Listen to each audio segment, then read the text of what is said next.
అవునమ్మ శివాలయం పక్కనే శ్మశానం ఏందిరా సోమి అయ్యా.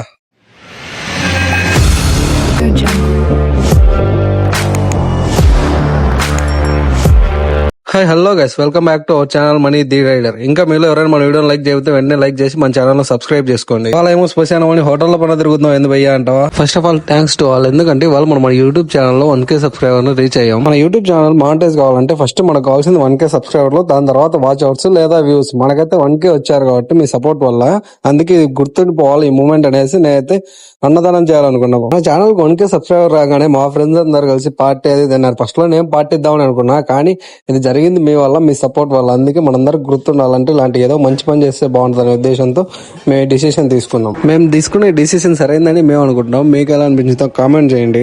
ఏంది భయ్యా నీకే యూట్యూబ్ నుంచి మంచిగానే డబ్బులు వస్తాయి కదా, ఇంకా బాగా గొప్పగా చేసిండొచ్చు అంటే, ఇంకా మన ఛానల్ మానిటైజ్ కావాలా, మనకి ఎలాంటి డబ్బులు రాలబోయా. ఇది నా సొంత డబ్బులు పెట్టుకొని నేను చేస్తున్నాను. ఎందుకంటే మన యూట్యూబ్ ఛానల్ మానిటైజ్ కావాలన్నా, లేదా మనకి యూట్యూబ్ నుంచి డబ్బులు రావాలన్నా ఫస్ట్ అయితే మనం 1K సబ్స్క్రైబర్ రీచ్ కావాలి. ఇది మెయిన్ టార్గెట్. ఇంకా నీకైనా నాకైనా ఎవరికైనా సక్సెస్ వెంటనే రాదు కదా, ఒక్కో స్టెప్ ఎక్కుంటా వెళ్ళాలి. అందులో ఫస్ట్ స్టెప్ సబ్స్క్రైబర్లు. మనం ఫస్ట్ స్టెప్ రీచ్ అయ్యాం కదా, అందుకోసం మంచి పని చేసి ఇది గుర్తుండిపోవాలనే ఉద్దేశంతో మేము ఈ డిసిషన్ తీసుకున్నాం. ఎందుకంటే మన సక్సెస్ ఎప్పటికైనా 10 మందికి ఉపయోగపడాలనే ఉద్దేశంతో మేము ఇలా చేస్తున్నాం.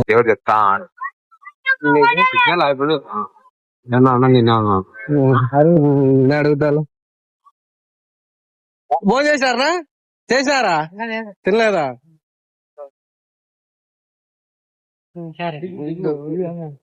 అక్కడ దిగి జాంగులు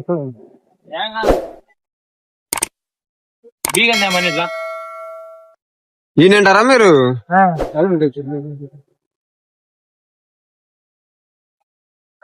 వాటర్ బాడీ ఇదే కావా?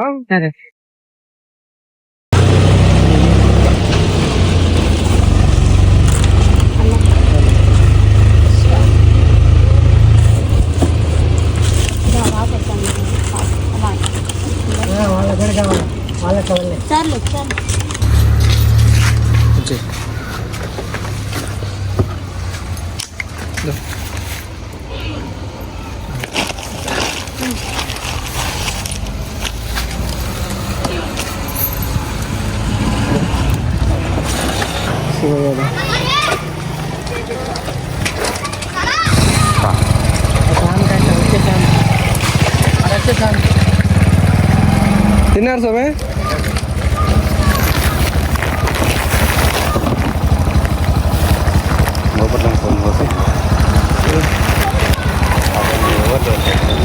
అంటే మీరు ఎక్కడ ఉంటారు సోమే?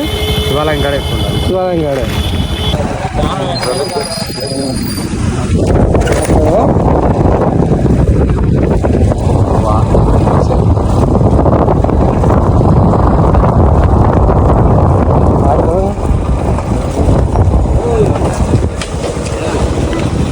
తిన్నారు పెద్ద. ఇంకా వాళ్ళైతే నాకు చాలా హ్యాపీగా ఉంది. ఎందుకంటే నేను ఫస్ట్ అంతా నాకు 1K సబ్స్క్రైబర్లు రీచ్ అయ్యారు కదా, దాని వల్ల ఇట్లా ఉండాలి అనుకున్నాను. కానీ దాని తర్వాత మా ఫ్రెండ్స్ అంతా మాట్లాడుతుంటే అప్పుడు అర్థమైంది, ఎవరో నువ్వు ఇవాళ చాలా మంచి పని చేసావు. ఇంకా మనం ఎవరైనా సక్సెస్ అయ్యాక పార్టీలు అవి చేసుకున్నా కానీ ఇట్లా చేయాలని మేము ఎప్పుడు అనుకోలేదు. నువ్వు కూడా బాగా చేసావు, నెక్స్ట్ టైం నుంచి మేము ఇలాగే ట్రై చేస్తామని వాళ్ళు అన్నప్పుడు నిజంగా నేను చాలా మంచి పని చేసే ఈ రోజు అని నేను అనుకుంటున్నాను. ఇంకా ఏదైనా మనకు మంచి జరిగినా, మన సక్సెస్ అయినా ఫస్ట్ టెంపుల్కి వెళ్ళి అందరూ టెంపుల్కి వెళ్ళి రాపు, పూజ చేసుకుని రాపు, అది అంటారు కదా. నేను అలానే అనుకున్నా ఫస్ట్, కానీ మానవ సేవ మాధవ సేవ అన్నారు కదా, అందుకే ఫస్ట్ ఇలా చేసి మళ్ళీ టెంపుల్కి వెళ్దామని వచ్చా. అన్నం పెట్టాక నీళ్ళు లాగవా బాగా. ఇంకా మనం ఇవాళ టాపిక్ లేక వస్తాం. అందులో మీరు మన వీడియో లైక్ చేసి మన ఛానల్ సబ్స్క్రైబ్ చేసుకోండి. అలాగే పక్కన బెల్ గంట లాగి పెట్టి కొట్టండి. ఇంకా ఈ ప్లేస్ వచ్చేసి శ్రీ బుగ్గ రామలింగేశ్వర స్వామి టెంపుల్. ఇది మన తాడతూరులోనే ఉంది. దీన్ని కొంతమంది ఎట్లో తేలం అంటారు, శివాలయం భయ. అదే మీరు కూడా ఎప్పుడోసారి వచ్చి ఉంటారు. ఈ గుడిలో ఉన్న శివలింగం ఇప్పుడు కాదు భయ, చాలా పురాతనమైంది. రాజుల కాలంది కాదు, అంతకు ముందే. ఇంకా ఇది అంత పురాతన లింగం అయితే ఖచ్చితంగా స్వయంభూ లింగమే అంటారు కదా. అవును, ఇది స్వయంభూ లింగమే, కానీ దీనికి ప్రాణ ప్రతిష్ఠ చేసింది శ్రీరామచంద్రుల వారు. ఇక్కడ లింగాన్ని ఎందుకు ప్రతిష్ఠించారు, అసలు దీని కథ ఏంది అంటారా? ముందుగా మనం అయితే టెంపుల్ లో అంతా తిరిగి చూద్దాం. ఫస్ట్ ఈ టెంపుల్ ఏమేమి ఉన్నాయి ఏం సంగతి అనేసి. ఫస్ట్ మనకి ఎంట్రం కానీ ఏ టెంపుల్ అయినా వినాయకుడు కామన్, ఇక్కడ కూడా లాగే ఉన్నారు. కానీ మేము వచ్చిన టైంకి గుడి క్లోజ్ లో ఉంది. ఎందుకంటే మనం మానవ సేవ చేసుకోవచ్చు, టైం చాలా ఎక్కువ అయిపోయింది, ఆల్మోస్ట్ 1 పైన అయింది. అందుకే పూజారి ఏమైనా భోజనానికి వెళ్ళాడు, ఇంకా క్లోజ్ చేసి వెళ్ళినట్టున్నాడు. అన్ని ఇంకా మనం చేసేది ఏం లేదు, గుడి క్లోజ్ లో ఉంది కదా, ఇంకా గుడి చుట్టూ తిరుగుదాం. అట్లాగే నేను ఇక్కడ రాముడు ప్రతిష్ఠించాడు ఈ లింగం అని చెప్పే కదా, దాని గురించి చెప్తా వినండి. ఇంకా మీలో రామాయణం ఎంతమందికి తెలుసు? రామాయణం అయితే అందరికి తెలుసు అంటారా, కానీ అందులో ఉన్న బాలకాండ ఎంతమందికి తెలుసో కామెంట్ చేయండి. ఎందుకంటే ఈ బుగ్గ రామలింగేశ్వర స్వామి టెంపుల్లో శివలింగం రాముడు చిన్న వయసులో ఉన్నప్పుడే ప్రతిష్ఠించారు. అది ఎలా అంటే మన పూర్వ వయసులో అప్పుడు మునులు మహర్షులు చాలా ఎక్కువగా ఉన్నారు కదా, వాళ్ళకి చెట్ల కింద అక్కడ ఇక్కడ కూర్చొని హోమాలు యాగాలు చేస్తుంటారు. అట్లాంటి సమయంలోనే కొంతమంది మునులు కలిసి ఇక్కడ హోమాలు యాగాలు చేస్తుంటే కొంతమంది రాక్షసులు వచ్చి దానిని ఆపేవారు. ఇంకా అలాగే వాళ్ళని హోమాలు చేయకుండా అడ్డుపడేవారు. ఆ రాక్షసుల పేర్లు వచ్చేసి తాటకి, అమశోదరుడు. ఇంకా ఇలా ఈ రాక్షసుల ఆక్రమాలు రోజు రోజుకు పెరిగేసరికి విశ్వామిత్ర మహర్షికి కోపం వచ్చేసి అయోధ్యకు వెళ్లి దశరథ కుమారులైన రామలక్ష్మణులను పిలుచుకొని వచ్చి రాక్షస సంహారం చేయాలని బాలరాముడిని వెంట తోలుకొని వచ్చాడు. కానీ ఇక్కడికి వచ్చి చూశాక తాటకి ఒక స్త్రీని, అది చూసిన రాముడు నేను ఒక స్త్రీ పైకి నా ధనుసు ఎలా ఎక్కువ పెట్టగలనని నిరుత్సాహపడ్డాడు. అది గమనించిన విశ్వామిత్రుడు రాముడు భుజం తట్టి ఇంక ధనుసు ఎక్కువ పెట్టు అని ఆజ్ఞాపించాడు. మహర్షి మాట కాదనలేక రాముల వారు తాటకిని వధించాడు. వధించిన తర్వాత తాటకి మోక్షం లభించింది. అది చూసిన మిగతా రాక్షసులు అక్కడి నుంచి పరుగు తీశారు. దాని వెంటనే మహర్షి రాముడి వద్దకు వచ్చి దశర సంహారం తర్వాత దోష పరిహారం చేసుకోవాల్సి ఉంది, అందుకోసం ఒక శివలింగాన్ని తెచ్చి ఇక్కడ ప్రతిష్ఠించమన్నాడు. ఇంకా దాంతో రాముల వారు లింగ ప్రతిష్ఠ చేయడానికి సరైన చోటు కోసం వెతుకుతుండగా పెన్నా నది ఒడ్డున ఒక లింగం కనపడింది. ఆ లింగాన్ని విశ్వామిత్రుల వారికి చూపించగా ఆయన ఇది ఒక స్వయంభూ లింగం, దీన్ని పరశురాముల వారు పూజించేవారు అని చెప్పాడు. ఇంకా వారు ఆ లింగానికి ప్రాణ ప్రతిష్ఠ చేసి భక్తితో పూజలు చేసి దోష నివారణ చేసుకున్నారు. అలా శ్రీరాములు వారి చేతి మీదుగా ప్రాణ ప్రతిష్ఠ చేసిన ఈ స్వయంభూ లింగాన్ని శ్రీ రుగ్గా రామలింగేశ్వర స్వామి అంటారు. అదంతా సరే గానీ మీ వాళ్ళు ఎందుకు భయ్యాడ పూలు తీసుకొని కూడా అంతలా కొడతారంటే, అక్కడ మీకు పైన కనిపిస్తుంది కదా ఒక బల్లి, ఆ పూతో మనం ఆ బల్లిని కొడితే మంచి జరుగుతుందని ఇక్కడ ఉన్న వాళ్ళ నమ్మకం. అందుకే మా వాళ్ళు చాలాసేపు నుంచి ప్రయత్నాలు చేస్తున్నారు. కనీసం తన దగ్గరికి కూడా వాళ్ళ ఎవరితే కానీ తగలను కూడా తగల. ఇంకా నేను ఒకసారి ట్రై చేద్దామని వెళ్ళినా మంది కూడా తగల భయ్యా, మనకు లక్కు లేనట్టుంది. ఇంకా మేము మధ్యాహ్నం టైం వచ్చాం కాబట్టి ఇక్కడ ఉన్న ఎండకు కాళ్ళు అయితే భలే కాలిపోతున్నాయి భయ్య. కానీ మాకు అదృష్టం ఏంటంటే ఇక్కడ వైట్ పెయింట్ కూల్ పెయింట్ వేశారు, దాని మీద ఉంటే కాళ్ళు అసలు కాలడం లేదు.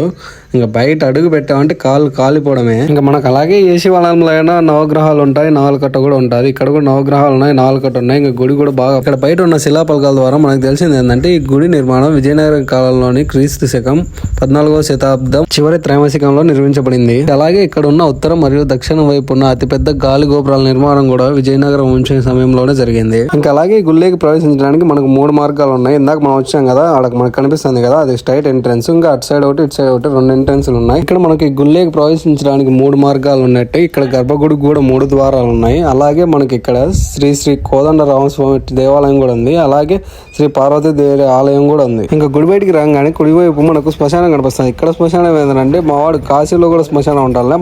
నాకు తెలిసి ఇది 2వ చోట. కాశీలో ఒకటి, ఇక్కడ మన తాడపత్రి శివాలయం పక్కనే గుడి పక్కనే శ్మశానం ఉండడం నేను చూసి మా వాడనండు. మీరు ఇలా ఎక్కడైనా చూసింటే కామెంట్ చేయండి. ఇంకా అలాగే మన వీడియోని లైక్ చేసి మన ఛానల్ని సబ్స్క్రైబ్ చేసుకోండి.